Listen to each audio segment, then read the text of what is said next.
යනවාසේ දේශනා කරනවා ශ්‍රද්ධාවෙන් දානයක් පූජා කිරීමේ ආනිසංස Tamanට එද්දී දන් දුන්න නිසා ආඩ්‍ය වෙනවා, මහා ධන වෙනවා. ශ්‍රද්ධාවෙන් පහන් සිතින් දන් දුන්න නිසා අබිරූපෝ හෝති දස්සනියෝ පාසාදිකෝ පරමාය වන්න පොක්කරතාය සමන්නාගතෝ. ලස්සන රූපයකින් ඉපදෙනවා. මම ලස්සනයි. පාට ලස්සනයි. ශ්‍රද්ධාවෙන් දන් දීලා.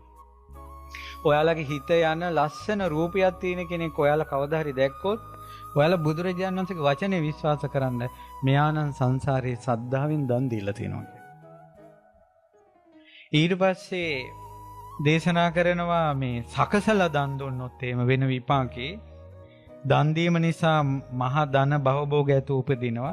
යේ පිස්සතේ හොන්ති පුත්තානිවා ධාරානිවා දාසානිවා පෙස්සානිවා කම්මකාරාතිවා තේ පිසුස්සු සම්ති සෝතං ඕදහන්ති අඤ්ඤා චිත්තං උපට්ඨපෙන්ති.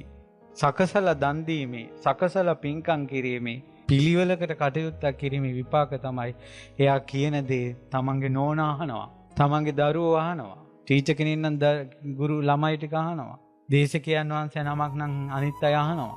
බලන්න සකසලා දන් දුන්න. කවුරු හරි කියන දේ හොඳට අහගෙන ඉන්න හිතෙනවා නම් තමන්ට. ඒ වෙලාවට හිතන්න මෙයා නම් සංසාරේ දන් දෙද්දි සකසලා දීලා තියෙනවා.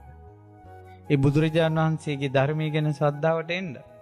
කාලයට දන් දීමේ විපාක තමයි කාලයට ලැබෙනවා. ඊට පස්සේ අත්හැරලා දන් දීමේ විපාක තමයි උලාරේසු පංච සුඛාම ගුණේසු භෝගාය චිත්තං නමති.